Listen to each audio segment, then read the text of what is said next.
C'est pour beaucoup la vraie révélation de cette rentrée littéraire. Désorientale est le premier roman de la cinéaste Negar Djawadi. Bonsoir, merci d'être avec nous. Bonsoir. Et bienvenue dans 64 minutes sur TV5 Monde. Votre roman est publié aux éditions Liana Levy.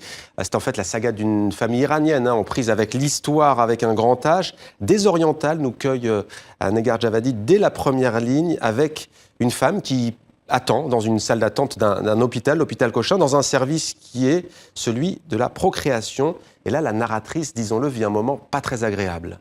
Absolument. Donc elle attend là, dans cette salle d'attente, et ça dure extrêmement longtemps, des heures, et c'est l'occasion pour elle de revenir sur l'histoire de sa famille et de raconter cette histoire à la manière d'une conteuse.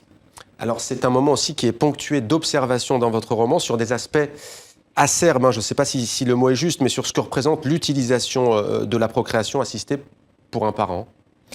Absolument. Donc c'est un moment où en fait la narratrice fait des va-et-vient, d'une part entre la salle d'attente, les gens qui sont là et qui sont silencieux, qui attendent eux aussi un moment extrêmement important dans leur vie, et le passé, et son passé qui est l'Iran, qui est son enfance, qui est ses ancêtres, sa famille, ses parents.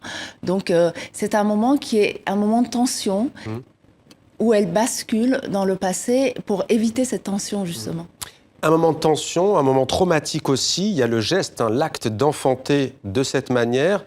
Et il y a d'ailleurs tout un enjeu romanesque sur la suspicion. On ne sait pas trop pourquoi, au fond, elle est obligée de passer par ce service médical. Non, on ne sait pas. D'ailleurs, c'est un des fils rouges du roman. C'est-à-dire que dès le départ, on croit que Kimia, qui est la narratrice, est là et elle est seule, d'abord. Donc, elle-même ne dit pas pourquoi elle est seule. Ouais. Pourtant, elle pointe le fait qu'elle soit seule. Donc, elle parle d'un certain Pierre et on croit que ce Pierre est peut-être l'homme de sa vie. Et puis, très tard, elle révèle en effet que ce Pierre n'est pas l'homme avec qui elle vit et qu'elle est là un peu comme une sorte, un imposteur. Et donc, elle peut être lesbienne, par exemple, c'est aussi... Exactement, c'est ça qu'elle va révéler peu à peu, d'ailleurs. Et on l'a donc compris, il va y avoir ce bond en arrière. C'est un roman de la mémoire. C'est un acte qui va provoquer l'aller-retour que vous avez évoqué avec le pays natal, l'Iran. Ce pays, c'est aussi le vôtre. On voit une certaine tradition, d'ailleurs, dans votre roman, dont vous nous parlez, avec, par exemple, un aïeul qui a une sorte de harem. Oui, cet aïeul, qui est un aïeul qui vit dans une région très éloignée de Téhéran, qui est au nord de l'Iran, qui est près de la mer Caspienne, et qui est une région qui, à cette époque-là, à l'époque de l'arrière-grand-père, était une région qui était féodale. Donc cet arrière-grand-père a un harem, 52 femmes, des ribambelles d'enfants et quelques soldats, quelques serviteurs.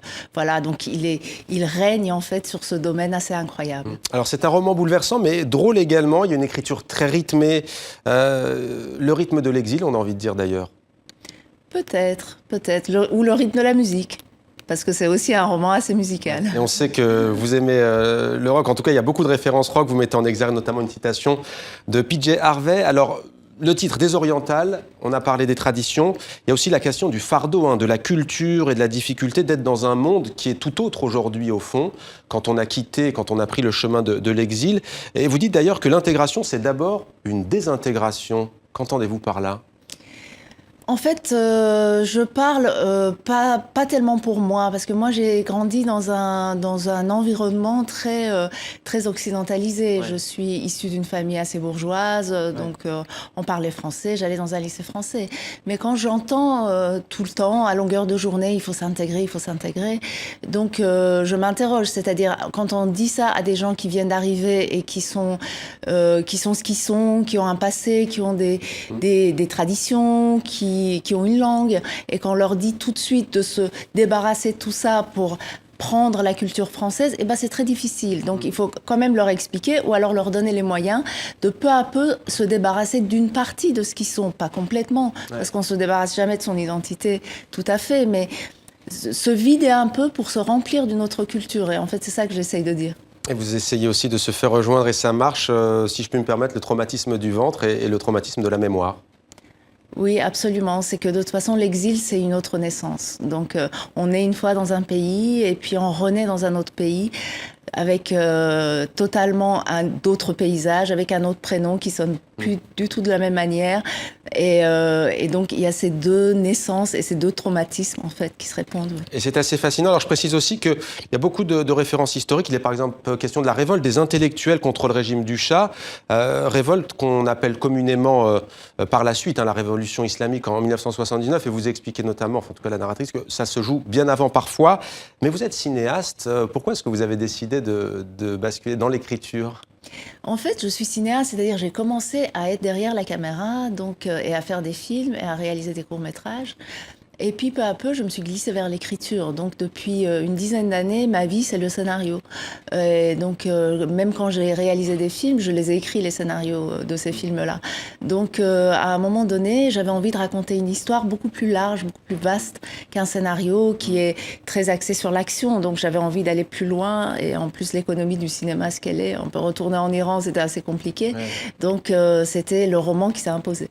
Et d'ailleurs, il y a une belle phrase du père de la narratrice, le maître de la page blanche, entre guillemets, si tu as quelque chose à dire, écris-le. Vous aviez quelque chose à dire, vous l'avez écrit. Merci beaucoup d'avoir été notre invité, Negar Djawadi. Désoriental, roman qui est publié aux éditions Liana Levy. Merci à vous.